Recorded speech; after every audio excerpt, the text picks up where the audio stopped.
जो मैंने रेफ़र की हैं। अब बात करते हैं कि तैयारी कैसे करनी है। बुक्स तो हमने ले ली, तैयारी कैसे करनी है। एक बात आप जान लीजिए, कोई भी बुक लीजिए, अगर आप उसको 5 से 6 बार नहीं लगा पाते तो आप मान के चलिए आपका सिलेक्शन नहीं होगा।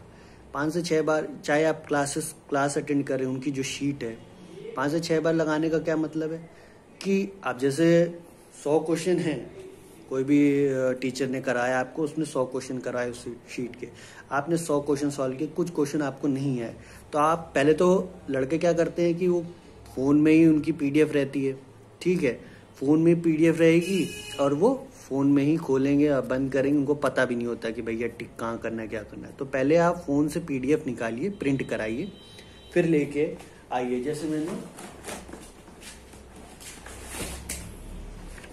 ये जैसे मिक्सचर एलिगेशन का है, ये मैंने निकाली है, और ये जैसे मैंने एग्जाम ये टिक किया है क्वेश्चन। ऐसे क्वेश्चन करते जाइए, जो नहीं है उसे टिक करिए।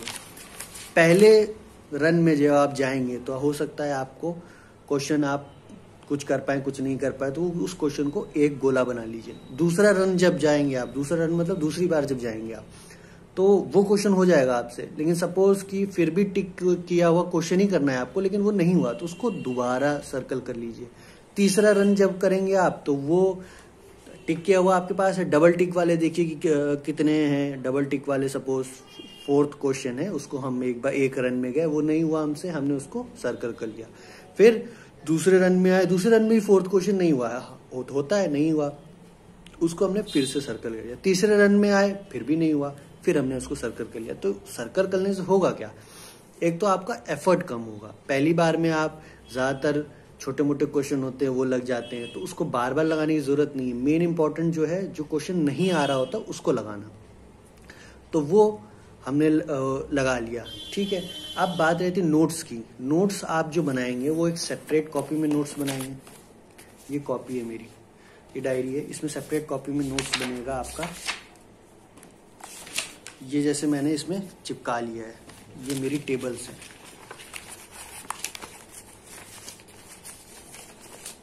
ये मेरे क्यूब हैं, यहाँ पे मैंने स्क्वायर्स और क्यूब लिखे हुए हैं, ठीक है।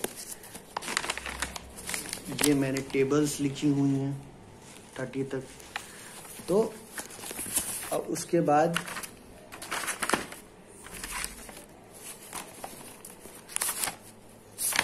फिर उसके बाद जैसे मेरे को क्वेश्चन अब नहीं हो रहा सॉल्व, मेरे को नहीं आ रहा क्वेश्चन, ये मैंने टाइम डिस्टेंस का क्वेश्चन जो मेरे को हजारों बार करने पे भी नहीं आ रहा, फिर मैंने इसको इस क्वेश्चन में लिख लिया, इसका तरीका लिख लिया, समझ लिया कि हाँ क्या है, फिर मैं इसको ही, अब आप ये जैसे है नंबर सिस्टम का, तो ये नोट्स बनाएंगे आप। मतलब क्या है कि आप पहले सॉल्व करिए, जो नहीं है उसको टिक करिए, फिर भी नहीं आ रहा है, आपको डाउट है, तो एक कॉपी में उसको लिख लीजिए, ठीक है। ये नोट्स बनाइए, और सुबह उठते ही सबसे पहली बात जो होगी, उसमें आपको स्क्वायर्स याद करने हैं।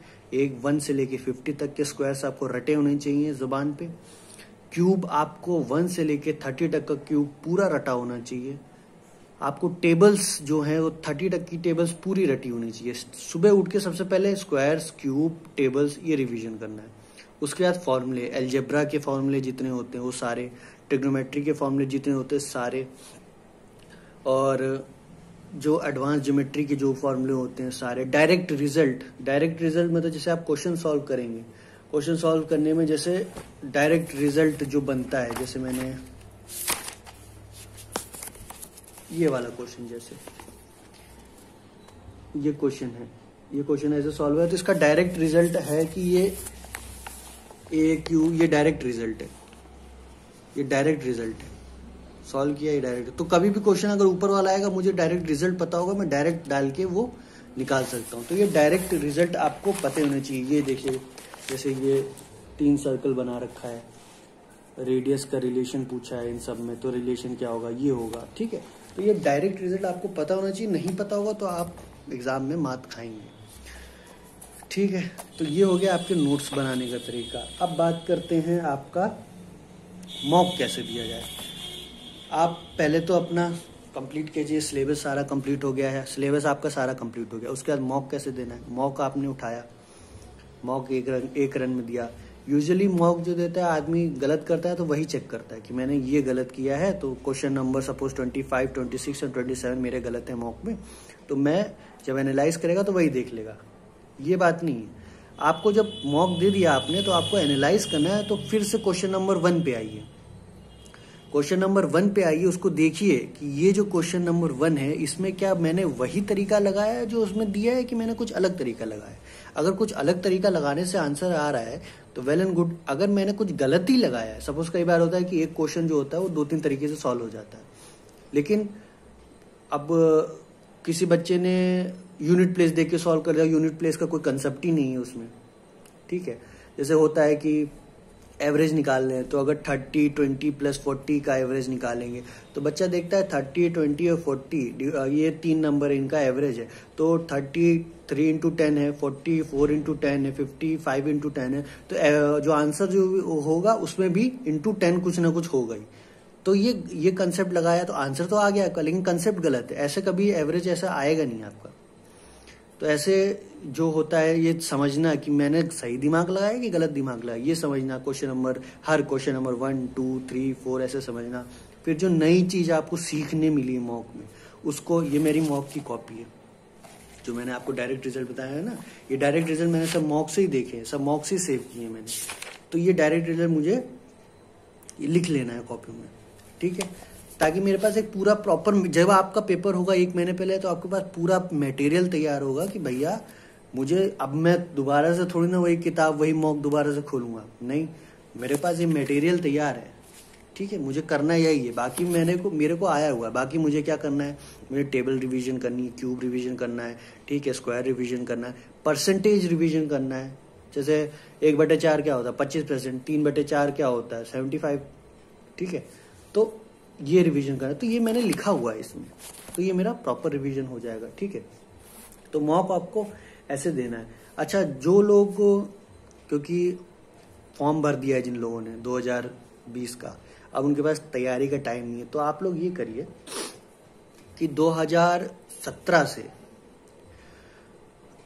19 तक का प्री का पेपर निकाल लीजिए, ठीक है। उसमें से एनालाइज कीजिए कि अलजेब्रा है, जैसे अलजेब्रा चैप्टर है, इस चैप्टर में से कैसे क्वेश्चन आ रहे हैं। ज्यादातर अलजेब्रा से चैप्टर में से क्वेश्चन आ रहे हैं x + 1/x इक्वल टू कुछ उसका स्क्वायर पूछेगा, या x + 1/x इक्वल टू कुछ पूछ लेगा। सपोज जैसे उसने पूछ लिया 621 ऐसे करके पूछ लिया, x + 1/x 621, तो आगे x + √21 क्या होगा, ये है। या अलजेब्रा में आ रहा है, जैसे मान के चलिए जैसे कोई भी नंबर दे दिया 1331, तो 13-a-y ऐसे करके देगा, तो आपको x और y की वैल्यू निकालनी पड़ेगी। तो ऐसा क्वेश्चन आ रहा है तो उसको एक पेज में लिख लीजिए कि भाई अलजेब्रा से ऐसे ही आ रहे हैं, इससे रिलेटेड ही मुझे सॉल्व करना है। परसेंटेज से कैसे क्वेश्चन आ रहे हैं, परसेंटेज से क्या ऐसे क्वेश्चन आ रहे हैं कि उसने 20% दिया तो उसको कितना प्रॉफिट हुआ। परसेंटेज में ऐसे क्वेश्चन नहीं आ रहे, परसेंटेज में आ रहे 2-3 कंसेप्ट मिक्स होके आ रहे हैं। क्या कंसेप्ट मिक्स होके आ रहे हैं कि ए की सैलरी बी की सैलरी से इतनी गुना है, ठीक है, बी की सैलरी जो है सी की सैलरी से इतने गुना कम है, ठीक है। उसके बाद उसने इतने का लॉस किया, इतने का प्रॉफिट, 3-4 कंसेप्ट, तो उन कंसेप्ट को लिख लीजिए कि अच्छा इस क्वेश्चन से 3-4 कंसेप्ट कौन से मिस किया। आप ज्यादातर देखेंगे कंसेप्ट वही चल रहे हैं, जो एक क्वेश्चन में कंसेप्ट लग रहा है वो दूसरे क्वेश्चन में लग रहा है, लेकिन उसका तरीका जो है कंसेप्ट का, सपोज जैसे ए की सैलरी बी की सैलरी से 25 गुना ज्यादा है, तो ये कंसेप्ट है। इसी कंसेप्ट से कोई अलग क्वेश्चन बनेगा, ए की सैलरी बी की सैलरी से 25 गुना ज्यादा है और बी ने सी को 30% कम पे बेचा, और ऐसे करके कुछ नॉर्मली कंसेप्ट बनेगा। तो कंसेप्ट जो होता है छोटे होते हैं, लेकिन उनको जोड़ जोड़ के क्वेश्चन बनाया जाता है। तो छोटे छोटे कंसेप्ट सीखिए आप कि क्या छोटे छोटे कंसेप्ट होते हैं, ज्यादा नहीं, छोटे छोटे कंसेप्ट ही होते हैं।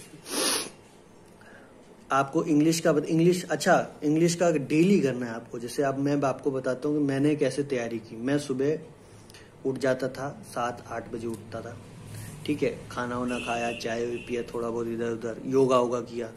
योगा करना बहुत जरूरी है। अगर आप योगा नहीं करेंगे तो पेपर में जाके नर्वस होंगे, और जब नर्वस होंगे तो आया हुआ क्वेश्चन भी गलत करेंगे।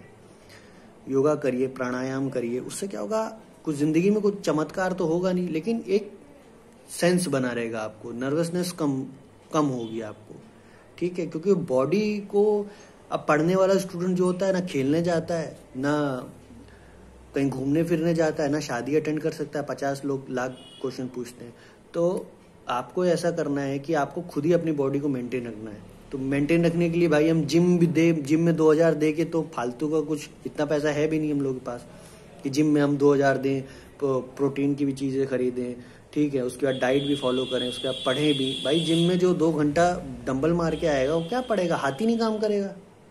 भाई पेन लिखने के लिए हाथ तो काम करना चाहिए, हाथ ही नहीं काम करेगा। तो योगा करिए, कुछ भी योगा करिए, प्राणायाम करिए, ये सब करिए। तो योगा करिए। तो मैं योगा करता था। उसके बाद फिर मैं 8 से बैठ जाता था। मेरी टारगेट वाइज स्टडी होती थी। जैसे मेरा नोट्स होता था कि मुझे करना क्या है। जैसे मैं आपको दिखाता हूँ,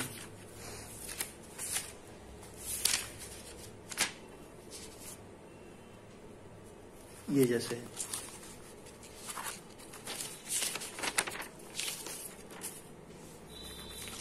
है, ये मैंने लिखा है कि पहले करंट अफेयर करना है, फिर मैथ करना है, फिर बायो करनी है, फिर इंग्लिश करनी है। ये मेरे दिन का कंसेप्ट है। ये मेरे को कंप्लीट करके ही सोना है। ऐसा नहीं है कि मुझे इसमें 4 घंटे लग रहे हैं, 5 मिनट, उससे मतलब नहीं, कंप्लीट करके सोना है। तो वो करिए। आज मैं सारा टारगेट फिक्स कर लिया है सुबह मैंने उठ के, या रात को मैंने लिख लिया है। अब सुबह मैंने उठ के उसको इम्प्लीमेंट करना है। वो इम्प्लीमेंट करता था, ठीक है। और एक बात ध्यान रखिए, सिलेक्शन आपका तभी होगा, एसएससी में कुछ ज्यादा है नहीं, जब तक आप मल्टीपल रिवीजन नहीं करेंगे। अगर आपने एक भी दिन मॉक नहीं दिया, आपने स्क्वायर टेबल क्यूब नहीं रिवाइज किए आपने, ठीक है, और आपने कोई भी चैप्टर 2 से 3 बार 4 बार नहीं लगाया है, तो आपका सिलेक्शन कोई नहीं कर सकता। मैंने गलती क्या की थी, मैंने एक बार चैप्टर लगाया और मैंने सोचा मुझे दुनिया में मैंने फतेह कर ली, मुझे आता है। एग्जाम देने गया, वहां फंस गया। आता तो था, लेकिन भाई टाइम पे करना है ना। टाइम पे कैसे करोगे जब आप तो 2-3 बार सॉल्व नहीं करोगे। नंबर ऑफ क्वेश्चन जैसे सॉल्व करोगे वैसे ही टाइम पे करोगे। तो वो सारी चीजें थी। तो ऐसे मैंने किया। अगर अभी 15 को रिजल्ट आता है तो मैं आपको अपना वो भी दिखा दूंगा कि मेरे कितने मार्क्स हैं। नॉर्मलाइज होके मेरा रॉ जो रहा है 151 रहा है। नॉर्मलाइज होके मेरे कितने होंगे वो तो पता नहीं, लेकिन फिर वो भी मैं दिखा दूंगा। अगर वीडियो कुछ खराब बनी हो अगर, तो उसके लिए माफी चाहता हूँ मैं। और कुछ अगर आपका फायदा हो सकता है, क्योंकि मेरे टाइम में कोई गाइडेंस नहीं था। मेरे टाइम में कोई गाइडेंस नहीं था, मेरे को बताने वाला कोई नहीं था। मैं भाग रहा था मार्केटिंग, कोई कोचिंग इंस्टीट्यूट और ये सब था ना। मार्केटिंग इतनी ज्यादा थी कि मुझे समझ ही नहीं आ रहा था मुझे भाई करना क्या। मैंने 50 पता नहीं कितनी बुकें खरीदी होंगी, मैंने थोड़ी बहुत पढ़ी, मन नहीं लगा, उससे एग्जाम नहीं क्लियर हुआ, मन नहीं लग रहा। फिर धीरे धीरे करके करते करते मैंने उसको एनालाइज करते करते, लिखते लिखते, बहुत परेशानी से गुजरते गुजरते मैंने ये 2-3 किताब मैंने चूज की। उसको मैंने किया डिलीजेंटली। उसको मैंने सर का, जैसे रेमो सर का मैंने बैच लिया। बैच लेने के बाद मैंने उनका कंसेप्ट समझा, उनकी थॉट प्रोसेस समझा कि भाई क्वेश्चन को सॉल्व करने का थॉट प्रोसेस क्या होता है। हम तो वही रट रहे हैं, let be this X, then we have to solve it by this, doing this. हम तो वही कर रहे हैं स्कूल से, लेकिन कंपटीशन में ऐसा नहीं चलता। लाखों बच्चा बैठ रहा है आपको। अभी सीजीएल की कट ऑफ गई है 147 गई है, ठीक है। सीएचएसएल की तो और उससे हाई जाएगी भाई। तो अब वैकेंसी वैसे भी कम है, 6500 कुछ वैकेंसी आई हैं इस बार, और सेलेक्टेड स्टूडेंट हर बार बैठ रहा है। अब जैसे मेरे एक दोस्त हैं, 2016 में सेलेक्टेड हुए थे, 2-3 लोग हैं 2016 में सेलेक्टेड हुए थे। 2017 में भी उन्होंने एग्जाम दिया, एक्साइज उसमें हुए, पहले पोस्टल में हुए, फिर एक्साइज में हुए 2017 में। 18 भी दिया, अभी रिजल्ट आया नहीं, 19 भी दे रहे हैं वो, और 20 भी देंगे, अभी फॉर्म डाला है उन्होंने। तो वो बच्चा कंटिन्यूस बैठेगा। अब जिस बच्चे का तैयार है, एसएससी में कुछ है नहीं, जो तैयार है आपने कर लिया। पहले ही शुरुआत में आपको टाइम लगेगा, शुरुआत में आपको 5-6 महीने 1 साल लग जाएगा, ठीक है। एक दिन 9-9 घंटे 10-10 घंटे लग जाएंगे, लेकिन जब आपकी तैयारी होगी तो 4-5 घंटे आपके लिए मोर देन इनफ है, आप कर देंगे। तो वो बच्चा भी बैठेगा एग्जाम में। तो भाई जब सिलेक्टेड कैंडिडेट बैठ रहा है उसका तैयार है, तो आपको उससे ज्यादा ही करना पड़ेगा, तभी सिलेक्शन होगा। क्योंकि नौकरी छीन के लेनी है यहाँ पे नौकरी कोई देगा नहीं। तो वैसे ही सिलेक्शन होगा। तो आपको